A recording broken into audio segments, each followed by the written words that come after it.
বিশ্বকাপ যত ঘনিয়ে আসছে ব্রাজিল সমর্থকদের মনে একটি শঙ্কা সন্দেহ ক্রমশ বেড়েই চলছে। নিজেদের ইতিহাসে সর্বোচ্চ গোলদাতা নেইমারকে কি বিশ্বকাপে দেখা যাবে? চোট নামক অভিশাপ পেছনে ফেলে সেলেসাওদের হেক্সা মিশনের সঙ্গী কি সান্তোসের রাজপুত্র হবেন? তবে আবারও হতাশার মুখ দেখতে হচ্ছে ভক্তদের। নেইমার ভক্তদের জন্য আপাতত কোনো সুখবর নেই। ESPN ব্রাজিল উল্টো দুঃসংবাদই দিল। নেইমারের ব্রাজিল দলে ফেরার অপেক্ষা আরও দীর্ঘ হচ্ছে।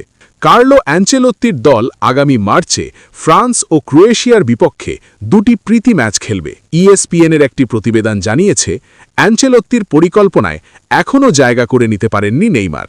অনেকের মতে নোভরিজনিতর বিপক্ষে সান্তোসের হতাশাজনক হার এবং চ্যাম্পিয়নশিপ থেকে ছিটকে পড়া হয়তো নেইমারকে জাতীয় দলে ফেরা থেকে দূরে সরিয়ে দিয়েছে।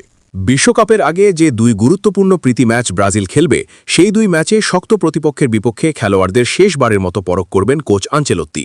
তবে এই দুই ম্যাচে আঞ্চেলোত্তির সামনে নিজেকে প্রমাণ করার সুযোগ পাবেন না নেইমার, কেননা ফ্রান্স এবং ক্রোয়েশিয়া ম্যাচেও সেলেসাও দলের ডাক পাবেন না এই সুপারস্টার। এই দুই ম্যাচকে ঘিরে ইতিমধ্যে পরিকল্পনা সাজাতে শুরু করেছেন ব্রাজিল কোচ কার্লো আঞ্চেলোত্তি।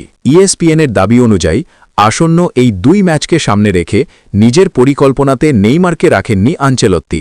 জানা গেছে, চূড়ান্ত পরিকল্পনা তো দূরে থাক, প্রাথমিক পরিকল্পনাতেও নেইমারকে রাখেননি আঞ্চেলোত্তি। এমন অবস্থায় 2026 বিশ্বকাপে নেইমারের ব্রাজিল দলের সুযোগ পাওয়ার আশা ফিকে হয়ে পড়ছে দিন দিন।